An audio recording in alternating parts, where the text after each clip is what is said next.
Hola, buenos días. El día de hoy vamos a revisar el tema de artroplastía total primaria de cadera en condiciones desafiantes como parte del programa de cirugía articular de la Universidad Autónoma de Chihuahua. Ok, mi nombre es César González Alcántara y tenemos como profesor titular el doctor Edmundo Berumen. El primer punto que vamos a desarrollar es la artroplastía, hablando de displasia del desarrollo de la cadera. ¿Sí? Vamos a ver que va a ser muy desafiante, tanto del lado acetabular como del lado femoral. ¿Sí? Y los resultados clínicos van a depender mucho del grado de displasia que encontremos, de la severidad.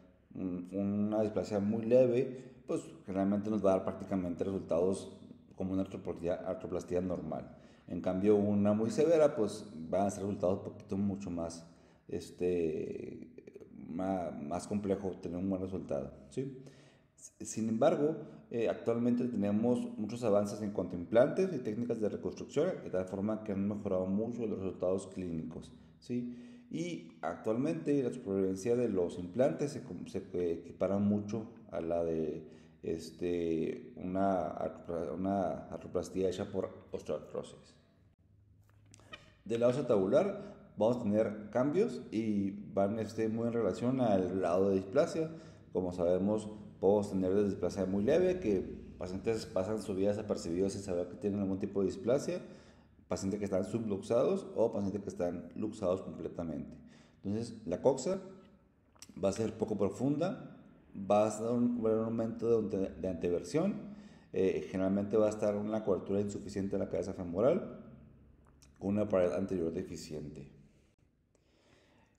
Cuando yo tengo una luxación baja de cadera, mi acetábulo va a presentar un acetábulo falso que cubre parcialmente el verdadero. ¿Sí? Mi cabeza femoral va a estar contenida en el acetábulo falso y voy a tener un defecto anterior segmentario o también una deficiencia en la pared posterior. Mi acetábulo va a estar en forma oval y va a tener aumentada la anteversión. En cambio, cuando yo tengo una luxación alta de cadera, voy a tener una migración posterior superior de la cabeza femoral y mi acetábulo va a ser estrecho, poco profundo y triangular. Y mi ala ilíaca va a ser antevertida y el borde acetabular generalmente va a estar muy deficiente. Entonces, ya cuando yo voy a empezar la cirugía, va a tener bastantes desafíos, sobre todo para identificar las referencias anatómicas, porque van a estar totalmente distorsionadas. Y por eso es súper importante en ese tipo de pacientes tener una adecuada planificación preoperatoria. ¿Sí? Entonces nos ayuda mucho las plantillas que tenemos digitales o físicas para hablar la anatomía individual, el stock óseo que vamos a tener, y eso nos va a ayudar mucho a minimizar los riesgos de una mala posición de mis implantes. ¿Sí?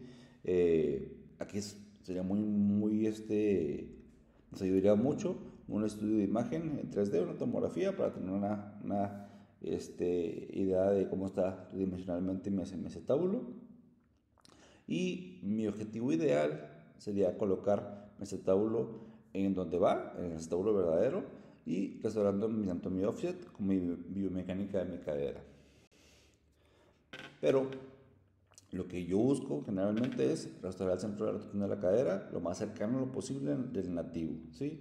De tal forma que le da mucho, biomecánicamente va a ser mucho más estable y me estresan menos mis componentes, ¿sí? Hablando de los componentes no cementados en el acetábulo, en mi tamaño del componente vamos a determinar según el diámetro anteroposterior del acetábulo nativo, ¿sí? Cuando tengo yo mi cadera subluxada, ¿sí? Lo que debo hacer es medializar un poco más de lo usual para que el centro de rotación llegue al nativo, y de esta forma me puedo evitar tener que poner al injerto voluminoso. ¿Sí?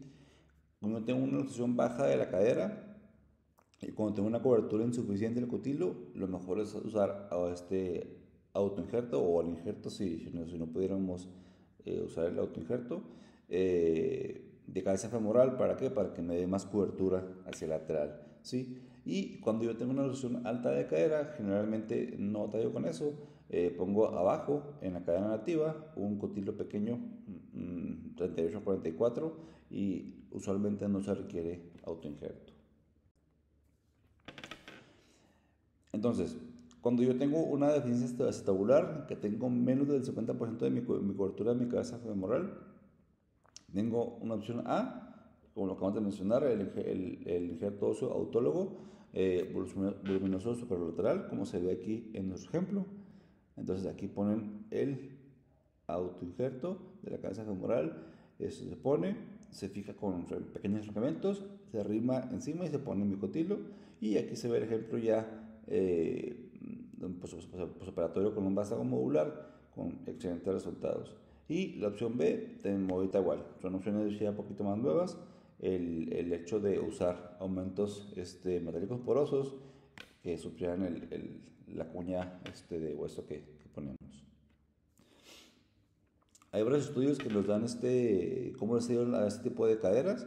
Por ejemplo, en el 2012, con un grupo de 50 pacientes, ya de una clasificación de Crowe 3 y 4, bastante severa la DDC, en un promedio de seguimiento de 6.4 años, se usaron cotilos no cementados en su posición anatómica, sin injerto, y él fue bastante bien, sin necesidad de revisión de cirugía, y con una clasificación funcional que mejoró bastante, ¿sí? Y el 17 se hicieron 100 artroplastías con injerto óseo y igual les fue súper bien, remodelación ósea en prácticamente el 100% de los pacientes y sin aflojamiento de los 3 años. Entonces, cuando yo tengo una estabilidad inicial de hasta 17 milímetros de descubrimiento lateral, no da problema. Lo complemento con el injerto y generalmente tiene resultados muy aceptables. ¿Qué es lo que pasa cuando yo no puedo, cuando tengo mi centro de la cadera muy alto y no puedo bajarlo? Entonces, cuando yo tengo una deficiencia acetabular muy severa, pues la opción es dejarlo arriba, ¿no? Entonces, si yo restauro mi offset femoral y restauro mi vaso de palanca para mi glúteo medio, lo esperado es que les vaya bien a los pacientes. Entonces, en el 2015 se hizo ese estudio, ¿sí? Entonces vieron que si lo dejaba todavía hasta 30 milímetros por encima del cotilo nativo, ¿sí? Y si aparte esos parámetros que acabo de comentar, solo el 10% de los pacientes tenían marcha contra la Trendelenburg, ¿sí? Entonces, es súper importante que yo use mi cotilo, igual puede ser dejarlo arriba, pero lo más que se pueda hacia el centro de rotación. Si yo lo dejo muy hacia el lateral, lo esperado es que tenga tasas de fracaso, ¿sí? Entonces, dejar el centro alto solo se dejaría aquí en pacientes mayores. Cuando tengo cuando mi colocación anatómica me dejaría más del 50% sin cobertura de mi cabeza y no tuviera yo la opción de poner este injerto o un aumento metálico, pues ya quedamos que si lo dejamos de forma adecuada también les puede ir muy bien. Ok, pasando al fémur en la hiperplasia de cadera, vamos a ver, como les comentaba, también es bastante desafiante. Mi fémur va a ser diferente, va a tener un cuello femoral más corto, va a estar más anteverso y mi canal femoral puede ser más estrecho, puede tener corticales delgadas y puede ser recto y mi curvatura que se desplace hacia anterior distalmente. Entonces va a estar ahí un poquito deforme mi fémur, ¿sí? De tal forma que mis implantes que yo elija tienen que adaptarse a sus cambios anatómicos. Puedo usar vástagos no cementados, vástagos modulares, vástagos cónicos, estrechos fijados a la diáfisis, como Wagner. Incluso puedo usar vástagos cementados estrechos. Y lo que yo busco es corregir esa anteversión excesiva y esa proporción metafisiodeficiaria.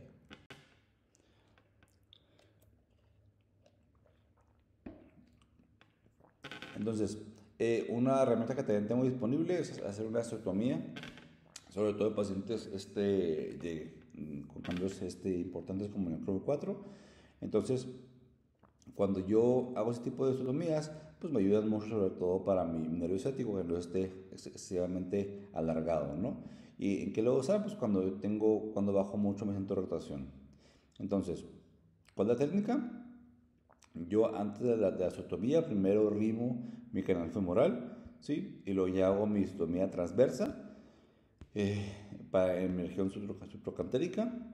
Después yo solo pongo mis fragmentos para medir el acortamiento y ya después hago el acortamiento adicional según lo que yo requiera y ya lo reducimos. Hay un estudio clásico de los 2000 donde vieron, compararon la reparación de la osteotomía supracantérica con cable o con placa de tornillos en las 89 caderas. Y aquí me llamó la atención que ellos vieron que teníamos mejores resultados con el cable, cuando era una unión más rápida y prácticamente solo un caso de no unión, y con placa de tornillos una unión más tardada y con más tasas de no unión con 3 pacientes. Otro punto importante es, aparte de todo lo que ya comentamos del fémur y del acetábulo, algo que también nos puede, digamos, perjudicar es el déficit de los abductores en este tipo de pacientes. Entonces, va muy de la mano con el grado de displasia que tengamos y pues generalmente vamos a tener una discrepancia en la longitud de las extremidades preoperatoria y tiene mucho que ver pues, con el desuso muscular cuando está muy alta la cadera, ¿verdad? Entonces, lo esperado es que mejoren, ¿sí? Entonces, en un grupo de 45 pacientes se vio que esta fuerza en los aductores mejoró en los primeros 6 meses, pero va muy de la mano con el grado de displasia. Entonces, en los stroke 1 y 2 le recuperaron muy bien la fuerza, en cambio los 3 y 4 pues no fue como quisiéramos al 100%. Ok, mis opciones. Los implantes anatómicos no cementados se ha visto que les va súper bien y sobre todo depende de cada paciente, ¿no? Y tiene un buen resultado a largo plazo. Aquí los estudios con diferentes tipos de casa comercial. La primera con un implante de Zimmer. Fueron 135 pacientes, son pacientes jóvenes con buena calidad ósea. Dentro de esos 135 sí hay tasas de fractura transoperatoria en 3.7%, pero en el seguimiento a los 13 años a todos les fue súper bien y ninguno se aflojó, ¿sí? Y en un vástago medular de la marca de Puy, eso fueron un poquito más pacientes, 220, seguimiento hasta 5 años. Todos requirieron corrección rotacional del vástago, que platicábamos al principio de la deformidad que tenemos ahí residual. Y igual, el 99.5 corrigió, le logró este crecimiento óseo y integración del implante. Otro escenario también muy importante es que puedo tener yo hacer mi artroplastía después de cirugías previas en mi acetábulo, ¿sí? Lo más usual y la más común es la osteotomía periacetabular, que como sabemos esto nos va a ayudar a reorientar el acetábulo pacientes con displasia. Entonces en 2015 ese es un seguimiento de los pacientes que tenían esta osteotomía contra un grupo que no tenía osteotomía y se juntaron un grupo de 23 contra 23 y como ya sabemos, los pacientes que tenían osteotomía tenían más retroversión, entonces fue necesario usar el injerto en la pared posterior y reducción de esa anteversión con 17 grados en el grupo de la osteotomía, ¿sí? Pero ya en el global les fue súper bien porque no hubo realmente diferencias en tanto a tasas de complicaciones, revisión quirúrgica o mejoraron los dos grupos parámetros funcionales, de tal forma que les va muy bien a pesar de que tengan esta cirugía previa. Muy bien. El otro escenario que nos plantean es la deformidad. El otro escenario que nos puede hacer una artroplastía más complicada es cuando tengo una fractura previa en mi fémur o cuando tengo una deformidad per se en mi fémur.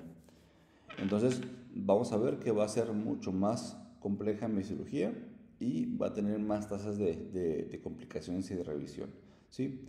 De tal forma que tengo que documentar bien mi caso, tengo que tener imágenes adecuadas, tengo que hacer una adecuada planeación preparatoria, explorar muy bien a mi paciente. Si hay una fijación previa de su síntesis fallida, tengo que quitar el material antes de poder pensar en la artroplastia. Y el tratamiento siempre va a estar muy de la mano, tiene que adaptarse al tipo de deformidad y al grado de deformidad, ¿sí? Y cuando tengo una deformidad severa, pues tengo que pensar en componentes modulares o una fijación deficiaria. También pensar en una osteotomía trocantérica extendida y también una osteotomía deficiaria si no hubiera acceso al canal femoral. Ok, entonces vamos a ver que ese escenario se va a presentar cada vez más. Como sabemos, tenemos una población que va envejeciendo y por ende es más fácil que nos topemos con una cadera ya sea trósica o ya sea que haya fallado el material más frecuentemente en un futuro, ¿verdad? ¿Sí?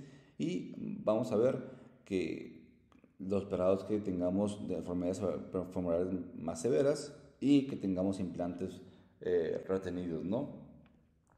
Tengo mucha etiología por lo cual puede estar deforme en mi fémur.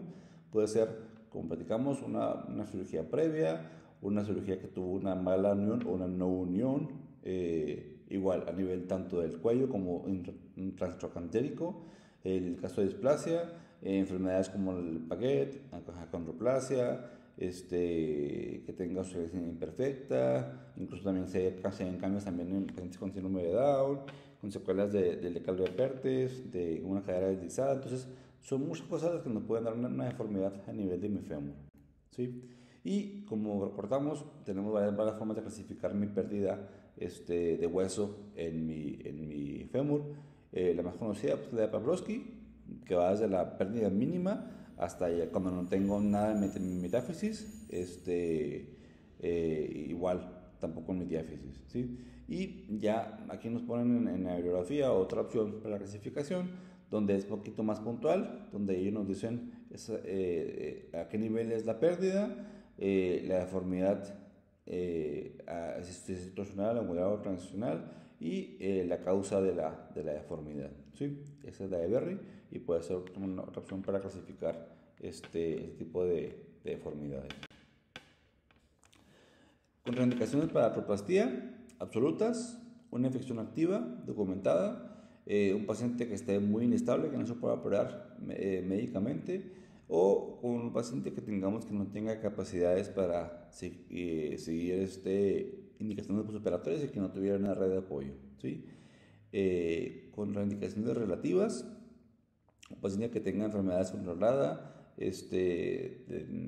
por ejemplo, diabetes, que tenga también su artritis reumatoide no controlada, enfermedad Paget activa, una infección previa de cadera, pacientes con obesidad mórbida, alcoholismo, insuficiencia renal o una anemia no diagnosticada. Pero como comento, son relativas. En teoría, si podemos mejorar las condiciones preparatorias, no habría demasiado problema. Entonces, aquí va a ser súper importante hacer una buena, adecuada planeación preparatoria, individualizando cada paciente. Entonces, en el referente a la exploración, tenemos que revisar rangos de movimiento, revisar si hay una simetría de longitud de mis miembros, cómo se mueve mi paciente, su marcha, si tiene tendernumbo, no tiene ese signo, y también cómo está la fuerza de los abductores, ¿sí? Tengo que revisar muy bien mi columna lumbar, si hay cirugías o deformidades a nivel lumbar, y identificar si hay alguna alteración en la incidencia pélvica y mi anteversión acetabular. Bueno, vaya, que me pueda afectar en el acetábulo, ¿sí? Y entonces, cuando yo tengo, hay que revisar muy bien que no tenga deformidades combinadas, que no tenga mi pelvis fija, una deformidad femoral, lo cual me puede dar me afecta mi antiversión en mis componentes finalmente, ¿no? Y otro punto muy importante es hablar muy bien con el paciente. Si fuera un paciente muy complicado, con material mucho daño, digamos, por un clavo de cadera que falló, o sea, hablar con el paciente, decirle metas claras, metas reales, de cómo nos va a ir con el tratamiento. Como siempre tenemos, en el caso de que sea una osteogenesis fallida, pues va a dar material, ¿no? En mi cadera, ¿sí? Entonces, siempre hay que tener en mente de que pudiera haber infección latente, ¿sí? Entonces, lo correcto sería en el protocolo preparatorio siempre pedir tanto velocidad de semitermo lobular como proteína C reactiva. Si yo tuviera alguna duda, salieran positivos, salieran sospechosos, lo correcto sería hacer una aspiración, una biopsia de cadera antes de la cirugía, ¿sí? Y ya en cirugía, pues si salen igual, si yo tengo la duda, pues tomar cultivos y cortes congelados para el patólogo, ¿sí? También tener siempre, o sea, tener la idea de tener disponible un espaciador de cemento como respaldo, de que en caso de que yo entre y vea algo raro, sea nada más ponerlo por el espaciador, ¿sí? Y de tal forma que tengo que practicar muy bien con el paciente, de la posibilidad de hacer una cirugía en 2 tiempos, ¿no? ¿Sabes qué? Si vemos algo raro, vamos a nada más poner el espaciador y cerramos, y ya cuando no haya infección, volvemos a entrar, ¿no? ¿Sí?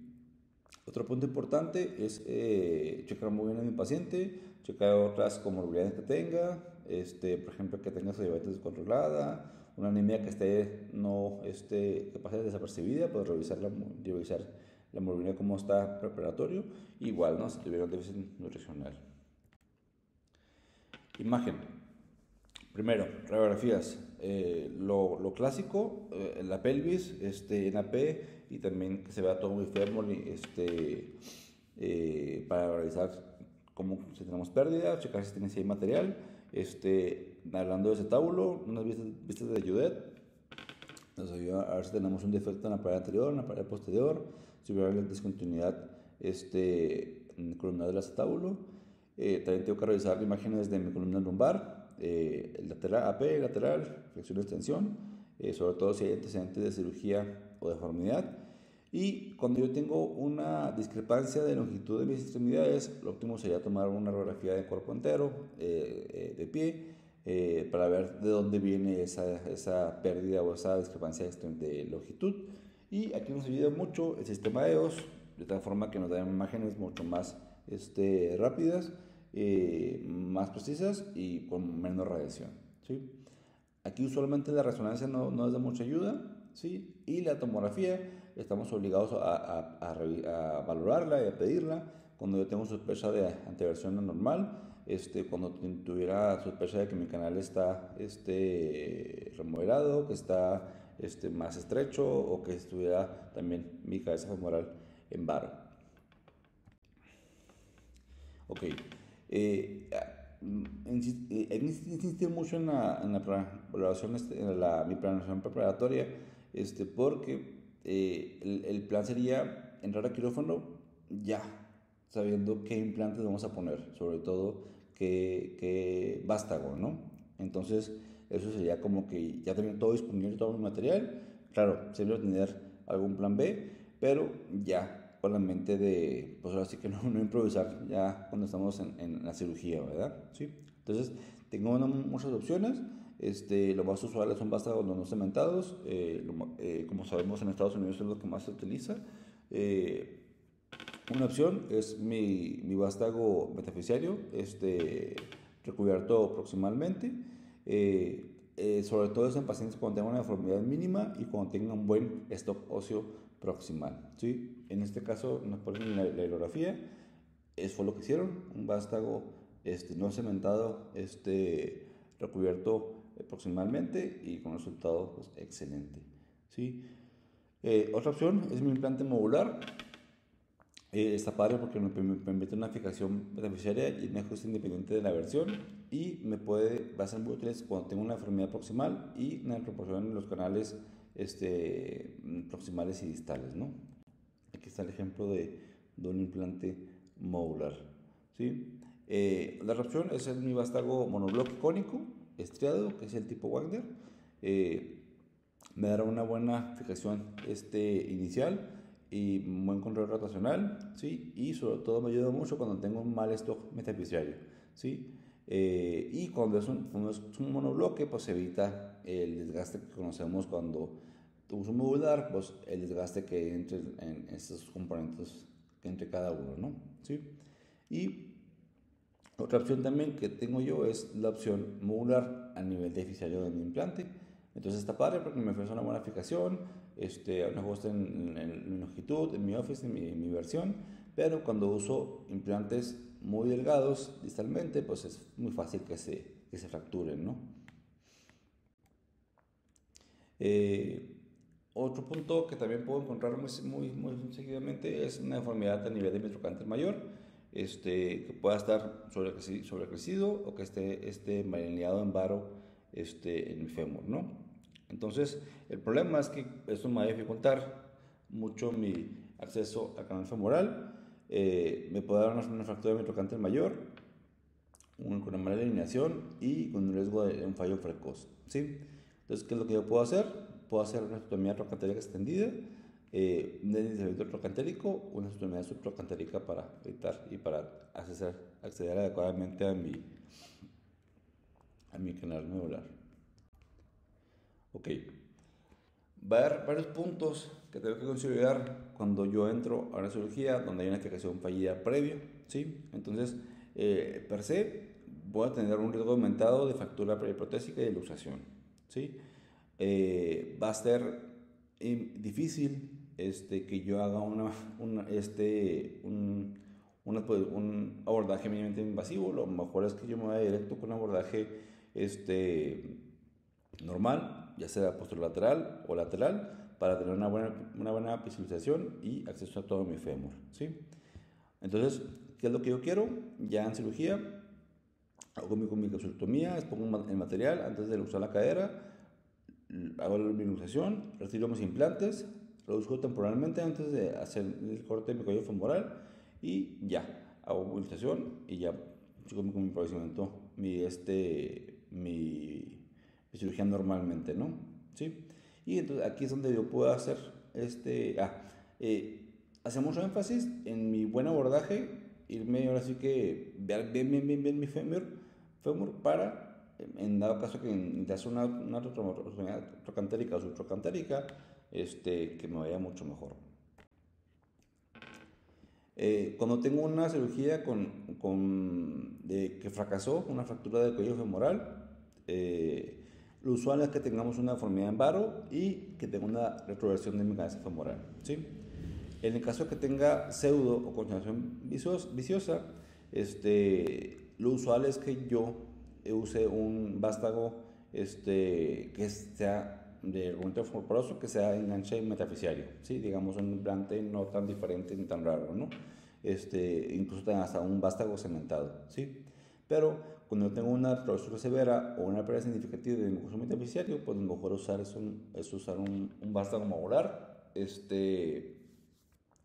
para entrarme más en diáfisis o por ejemplo nos ponen también mucho el ejemplo del el vástago Wagner, también puede ser una muy buena opción cuando no tengo hueso a nivel metafisiario. Y aquí nos ponen el ejemplo de un caso de una fractura que se trató con un DHS que falló, hubo osteonecrosis de la cabeza y cómo se resolvió una artroplastía, con un vástago modular de anclaje diaficiario, ¿sí? Aquí es importante, se fijan, aquí tengo mi hueso donde estaban mis tornillos, ¿no? Con pérdida, ¿sí? Entonces, una regla general es que mi vástago tiene que pasar el último tornillo, ¿sí? Y tiene que ser por lo menos al menos 2 veces el diámetro del último tornillo. Entonces sería que está mi diámetro cortical, lo mínimo sería como hasta por aquí más o menos, y si fijan ellos fueron un poquito más distal y pues más seguridad, ¿no? Y en este caso nos especificaban en la bibliografía que ellos habían puesto ese anclaje antes de arrimar para evitar el riesgo de fractura transoperatoria. Vamos a ver ¿Cómo va a ser mucho más desafiante cuando yo tengo una fractura, o sea, cuando falla una fractura transtrocantética y cuando falla una fractura en el cuello? ¿Sí?